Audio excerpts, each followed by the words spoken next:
आप अधिक से अधिक लोगों को सुनकर जाएंगे तो अच्छा लगेगा। आजकल बहुत सारे विषय आ जाते हैं। वो 370 आपके यहाँ से हटा दी गई। 370 जब हटी थी तो हमारे प्रताप फौजदार जी को पता नहीं था।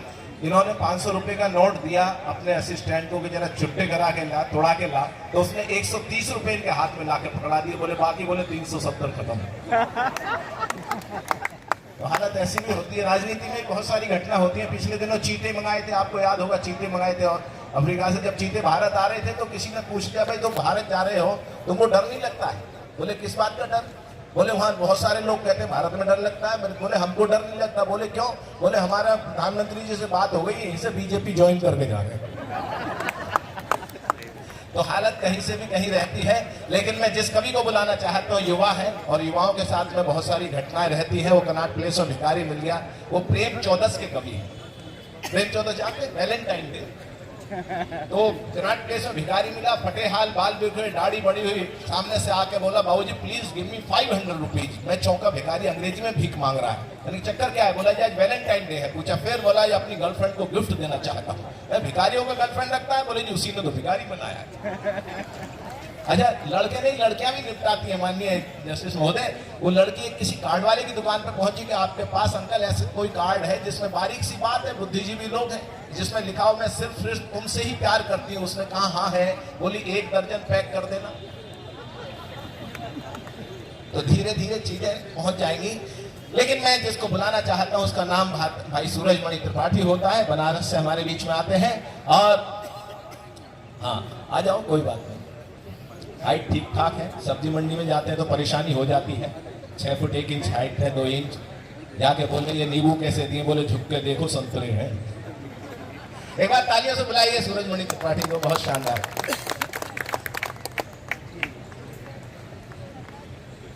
खुशियों पर मौज की रवानी रहेगी, जिंदगी में कोई ना कोई कहानी रहेगी।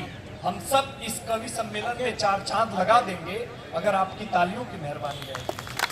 बहुत अच्छा आप लोग सुन रहे हैं। महिलाएं बहुत शांत बैठी हुई हैं। मैं पुरुषों को बता देना चाहता हूँ कि जिनकी पत्नी यानी हमारी भाभियाँ बहुत शांत होती हैं, उनके लिए बहुत चिंता का विषय होता है, क्योंकि उच्च क्वालिटी की रिवॉल्वर में ही साइलेंसर लगा होता है। ऐसी ऐसी चीजें हैं। मैं मुख्य अतिथि महोदय को प्रणाम करता हूँ, मेरे चाचा जी बैठे हुए ओंकार सिंह जी को प्रणाम, अनुराग भैया को प्रणाम करता हूँ, और इस आज के जो मंच के दूल्हा हमारे रोहित भैया हैं, एक बार इनके सम्मान में आपकी तालियां हो जाएं। आप सबका बहुत बहुत आभार। दिनेश सर का बहुत आभार। बहुत अच्छा आप लोग सुन रहे हैं। भारतीय महिलाओं का ग्रुप एक बार नियाग्रा फॉल देखने गया, तो गाइड ने बोला, मुख्य अतिथि साहब, गाइड ने बोला कि ये नियाग्रा फॉल है, इसके पानी का बहाव इतना तेज है कि अगर यहाँ से 5 जहाज भी गुजर जाएं तो पानी के बहाव के आगे जहाज की आवाज फीकी पड़ जाएगी। कुछ देर बाद गाइड हाथ जोड़कर बोला कि अब मैं भारतीय महिलाओं से निवेदन करना चाहता हूं कि कृपया वो शांत हो जाएं ताकि हम नियाग्रा फॉल की आवाज सुन सकें। तो आप लोग थोड़ा शांति से सुने। बहुत अच्छा होली का त्योहार है। 3 देश के लोग बैठे थे, चीन के, पाकिस्तान के और हिंदुस्तान के। तीनों लोग बैठ के ठंडाई पी रहे थे। तो चीन वाले भाई साहब ने ग्लास की ठंडाई को पिया, ग्लास को हवा में उछाला, उस ग्लास पे गोली चला दी। बोला जिस ग्लास में हम एक बार बैठ के पी लेते हैं उसमें दोबारा नहीं पीते। दूसरी बारी आई पाकिस्तान वाले भाई साहब की, उन्होंने भी ग्लास की ठंडाई को किया, ग्लास को हवा में उछाला और कुर्सी तोड़ दी। बोला जिस कुर्सी पे हम एक बार बैठ के पी लेते हैं उसमें दोबारा नहीं पीते। तीसरी बारी हिंदुस्तान के भाई साहब की, उसमें से भी सुप्रीम कोर्ट के भाई साहब थे, उन्होंने भी ग्लास की ठंडाई को पिया, ग्लास को हवा में उछाला और उन दोनों को गोली मार दी। बोला जिसके साथ हम एक बार बैठ के पी लेते हैं उसके साथ दोबारा नहीं पीते। आप लोग सुप्रीम कोर्ट वाले लोग एक बार भरपूर तालियां आप लोग बजा दो। बहुत अच्छा आप लोग सुन रहे हैं। भाई साहब मोबाइल रख दीजिए। जिसका मोबाइल होता है वो किसी का नहीं होता। मोबाइल आया, टेलीविजन खत्म, मोबाइल आया, रेडियो खत्म, मोबाइल आया, सुकून खत्म। और गलती से भी भाई साहब अगर आपका मोबाइल आपकी बीवी के हाथ में आया तो फिर आप। पत्नियां 2 तरह की होती हैं, एक अच्छी पत्नियां, एक बुरी पत्नियां।